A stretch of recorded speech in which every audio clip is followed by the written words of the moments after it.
A posição de Sartre com respeito ao sentido da vida é conhecido como pessimismo subjetivista. Pessimismo porque ele rejeita a existência de um sentido objetivo para a vida. E subjetivista porque ele aceita que a vida pode ter pelo menos um sentido subjetivo. Aliás, eu já fiz um mapinha das principais posições acerca do problema de sentido da vida em outro vídeo. E você pode encontrar um link para ele na tela final desse vídeo aqui. Mas hoje eu quero falar sobre a posição do Sartre e sobre os principais problemas que ela levanta.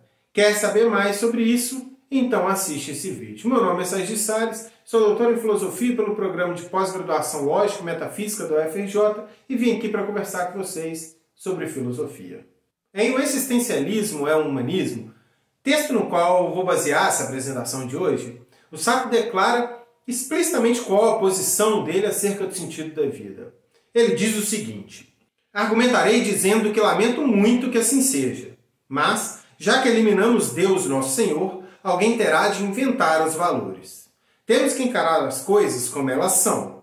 E, aliás, dizer que nós inventamos os valores não significa outra coisa senão que a vida não tem sentido a priori.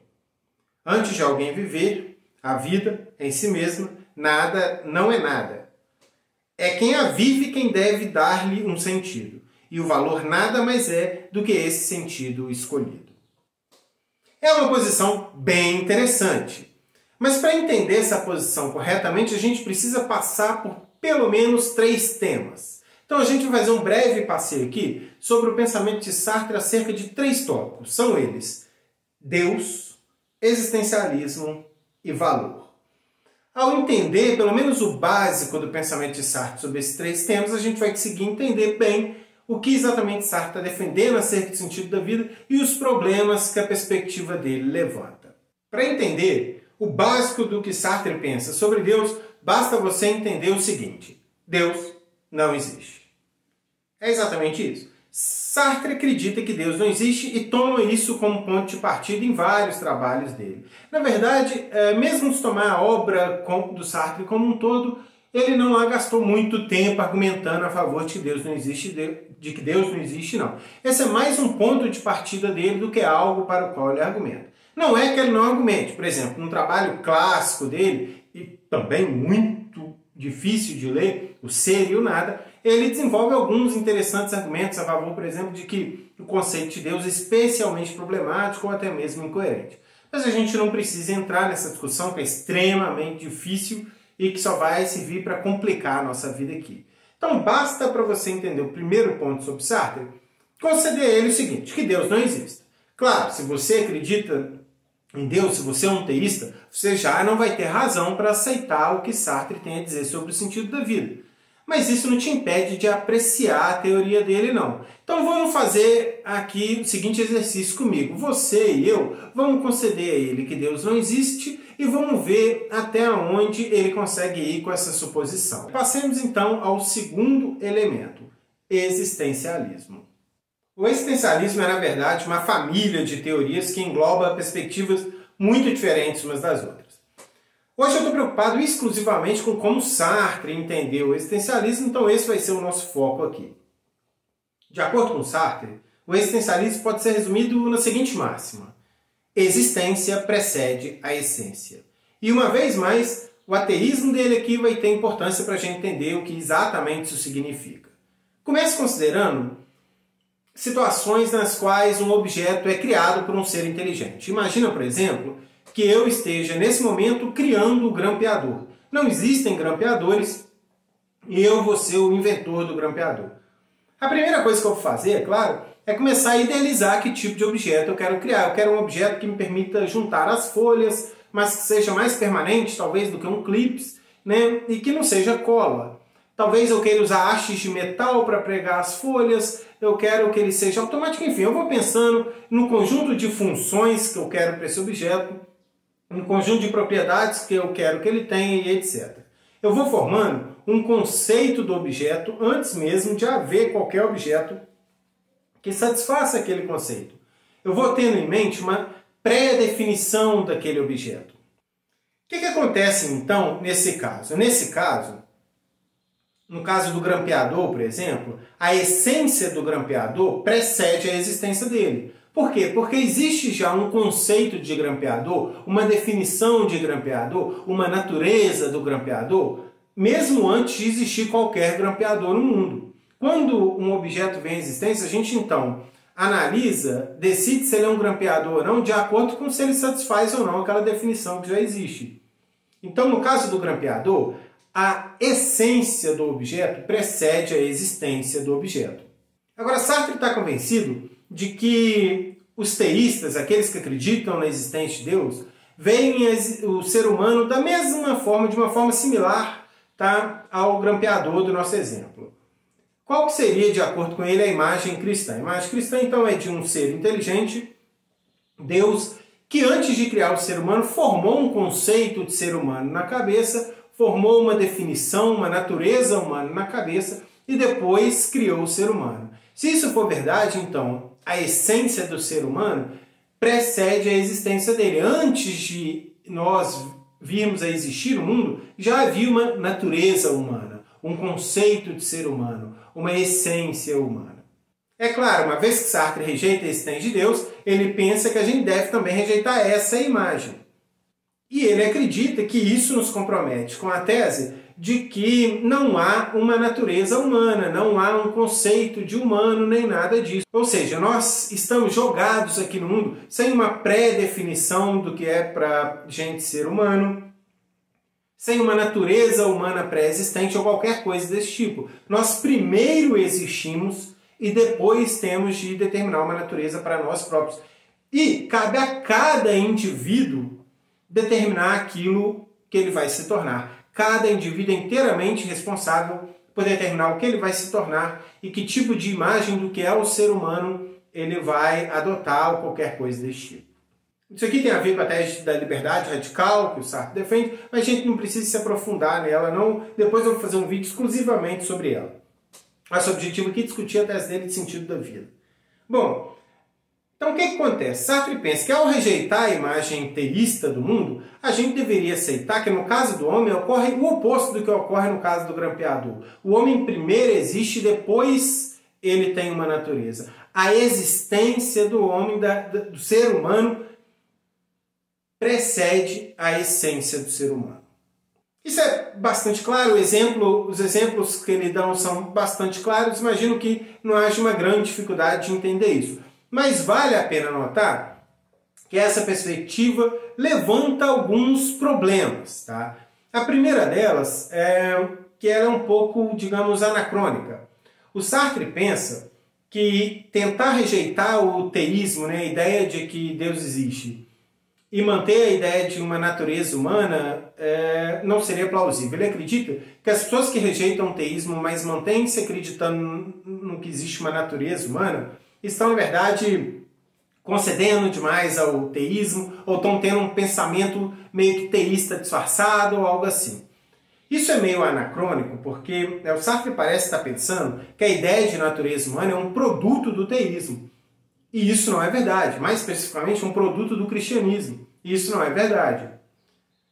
É fácil mostrar que isso não é verdade. Platão e Aristóteles já falavam em natureza humana no século V e IV a.C. Então é importante perceber que a ideia de uma natureza humana não é um produto do cristianismo. Tá? Ela já existia, já estava em discussão muito antes, na verdade, do surgimento do cristianismo. O segundo ponto é que Sartre parece considerar que a existência de Deus é uma condição necessária para que haja uma natureza humana. Mas isso, novamente, não é claro. Não é muito difícil ver que não é claro, não. Imagina assim, vocês todos concordam, imaginam que a natureza da água é a sua estrutura química. Então, a natureza da água é a estrutura H2O. A gente pode assumir isso aqui. Então, o que acontece? Todo mundo pode concordar que a água tem uma natureza, né, que é revelada por sua estrutura, mas a gente precisa aceitar que essa natureza só existe se Deus existir? Aparentemente não. Pode ser que Deus exista, tudo bem. Pode ser que Deus não exista também, tudo bem. Mas em qualquer dos casos, a natureza da água vai ser sua estrutura. Deus exista ou Deus não exista, em qualquer um dos casos a natureza da água vai ser sua estrutura. Então não parece que a água tem uma natureza somente quando Deus existe. Parece que mesmo se Deus não existisse, a água teria a natureza que ela tem, H2O.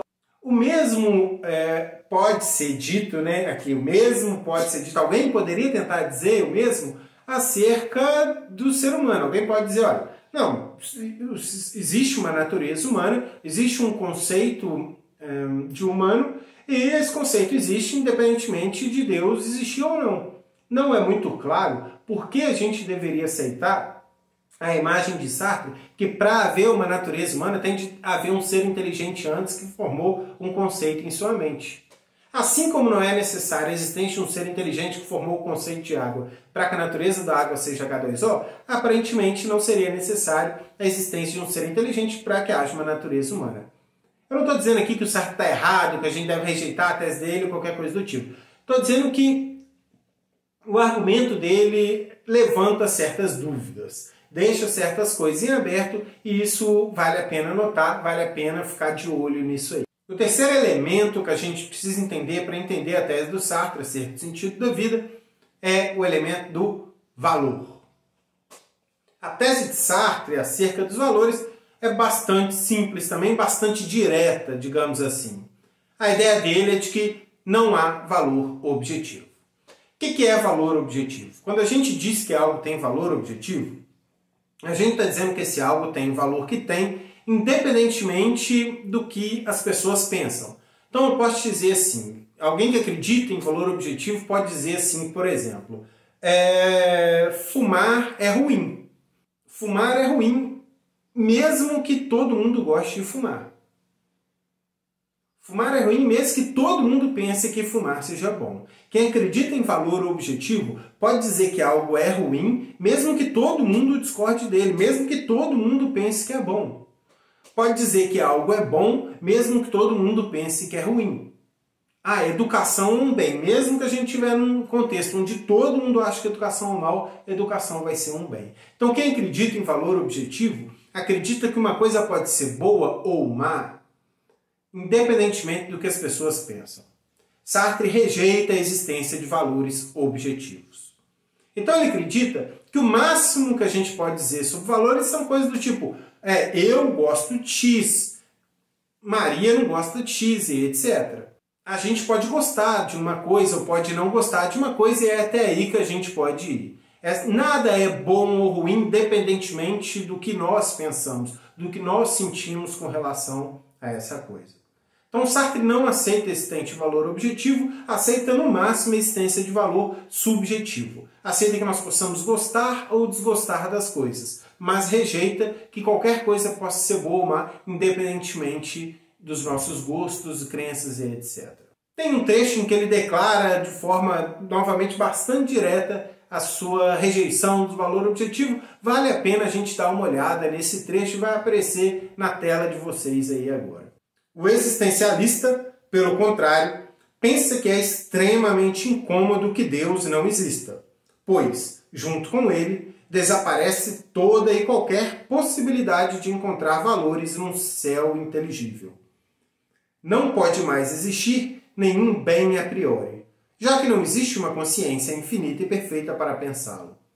Não está escrito em nenhum lugar que o bem existe, que devemos ser honestos, que não devemos mentir, já que nos colocamos precisamente num plano em que só existem homens. Conforme você pode ver aí, mais uma vez, a tese de Sartre está intimamente ligada ao ateísmo dele. Na verdade, o argumento dele contra a existência de valor objetivo pode ser colocado da seguinte forma. Premissa 1. Se Deus não existe, não há valor objetivo. Premissa 2. Deus não existe. Conclusão. Logo, não há valor objetivo. A gente já concedeu, a gente sabe que a premissa 2, a tese de que Deus não existe é problemática. Isso não é consenso algum entre filósofos, é uma tese problemática. Só que a gente aqui, para fins de argumentação, concedeu isso para o Sartre. Então vamos conceder que Deus não existe aqui para fins de argumentação. A conclusão se segue, logicamente, das duas premissas. Então aqui o que a gente quer saber é se a outra premissa, a premissa 1, é verdadeira. Ela é verdadeira? Bem, eu não vou entrar nesse assunto aqui, mas eu vou só dizer uma coisa. Essa premissa também é muito controversa em filosofia. Na verdade, acho que o principal argumento contra ela é um argumento fabuloso, conhecido como o dilema de Eutífron. Esse argumento é apresentado por Platão no diálogo platônico Eutífron. E é um argumento espetacular. Na verdade, ele é tão interessante, tão espetacular, que eu vou deixar ele para falar dele num vídeo exclusivamente para ele, que deve estar aí em breve. Quando tiver, eu coloco também na tela final desse vídeo aqui. Então, eu não vou deixar no suspense sobre qual é esse argumento aí, mas em breve vai ter um vídeo sobre o dilema de Eutífron. Esse argumento tenta mostrar que, na verdade, a existência de valores não está conectada da forma, por exemplo, que Sartre pensa com a existência de Deus. Seja como for, a rejeição dos valores objetivos tem consequências bastante controversas. Uma das consequências é que qualquer escolha vai ser, em algum sentido forte, arbitrária. Em que sentido as escolhas vão ser arbitrárias? No sentido de que, para qualquer coisa que eu escolher, eu nunca vou ter mais razão para ter escolhido ela do que para ter escolhido qualquer opção alternativa. O Sartre tenta motivar esse tipo de consequência dando alguns exemplos. É o famoso exemplo do aluno dele, né? O aluno dele chega para ele com o seguinte dilema. Ele, por um lado, quer ir para a guerra, o irmão dele morreu na guerra, ele quer ir para a guerra para vingar o irmão dele, para contribuir para o país dele, etc. Mas, por outro lado, ele sabe que se ele for para a guerra, a mãe dele vai ficar sozinha. E vai colocar a mãe dele sobre o risco de perder o segundo filho. E agora ele não sabe o que fazer. Vai para a guerra ou fica com a mãe dele.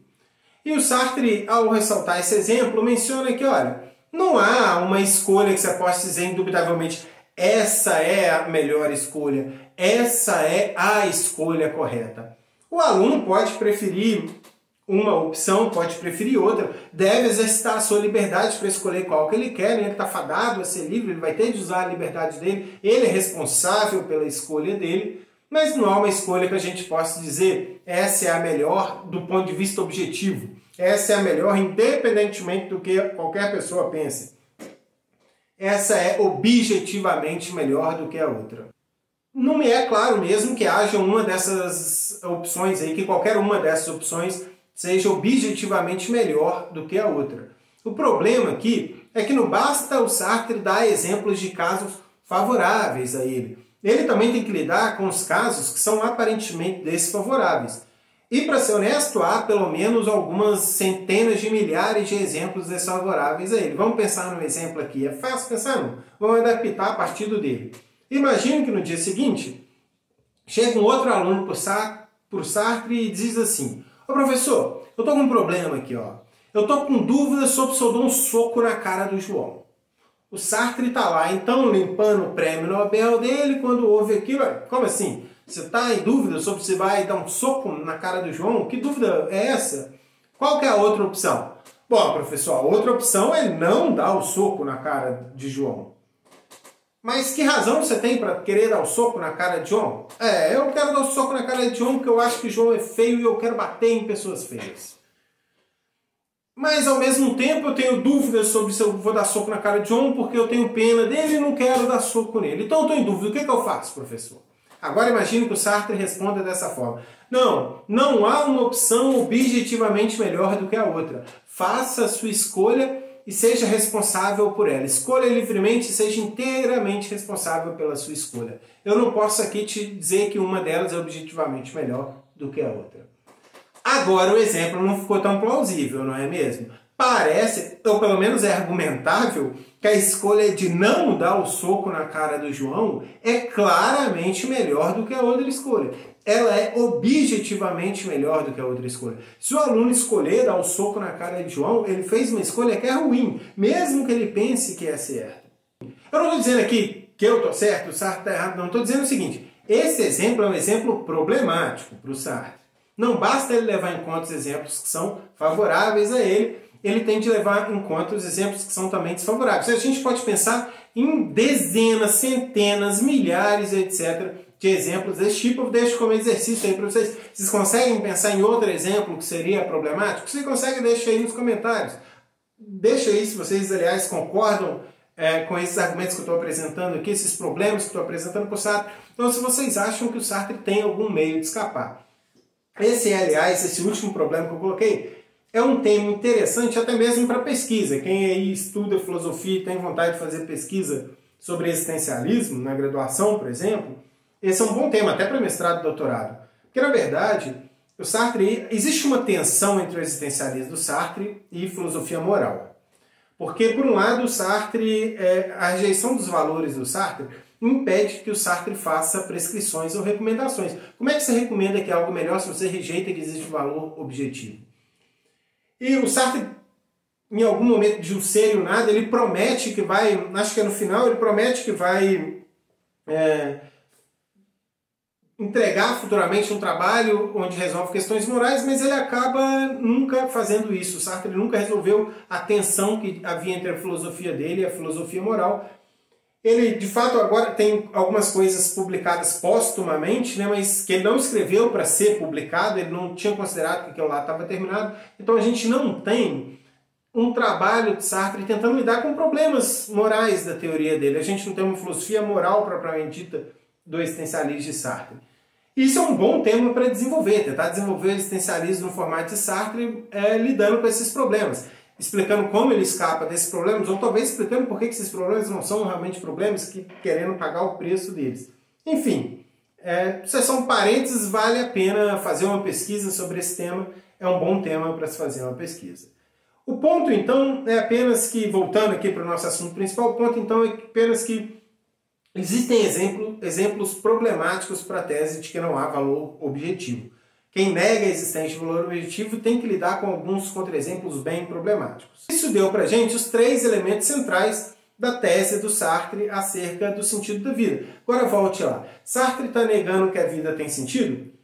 Porque ele nega que a vida tem valor objetivo. A gente sabe que ele faz isso porque ele nega a existência de Deus, né? Mas ele acredita, no entanto, que a vida possa ter um sentido subjetivo. O que quer dizer sentido subjetivo aqui? A gente pode criar propósitos para a nossa própria vida e seguir a nossa vida com os propósitos que a gente mesmo inventa, por exemplo. Quando eu fiz o primeiro vídeo aqui sobre o sentido da vida, eu mencionei que toda a teoria de sentido da vida tem de fornecer uma concepção de sentido que satisfaz o que eu chamei de critério da boa notícia. A notícia de que sua vida tem sentido tem que ser uma boa notícia. Sentido acrescenta valor positivo a uma vida. Não é muito claro que esse sentido subjetivo, o sentido inventado do Sartre, satisfaz essa condição. Será que a gente tem razão para ficar feliz em descobrir que a gente pode inventar um sentido para a nossa vida, apesar dela não ter sentido objetivo? Isso não é de todo claro, né? Isso é um outro desafio, aliás, que a teoria de Sartre tem de enfrentar.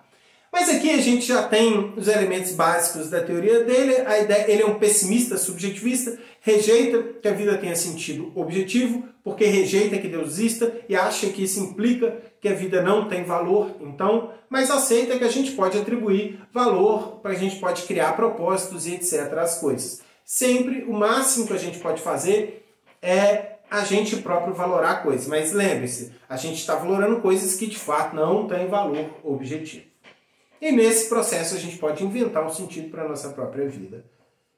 Satisfatório ou não, eu deixo para vocês julgarem aí. Mas é uma teoria que está aí no páreo hoje para ser discutida, é uma das muitas teorias do sentido da vida, é uma das muitas versões de pessimismo subjetivista. Há outros pessimistas subjetivistas, como Richard Taylor, por exemplo. Eu vou fazer vídeo sobre ele aqui, também vou fazer vídeo sobre várias perspectivas sobre o sentido da vida, ok?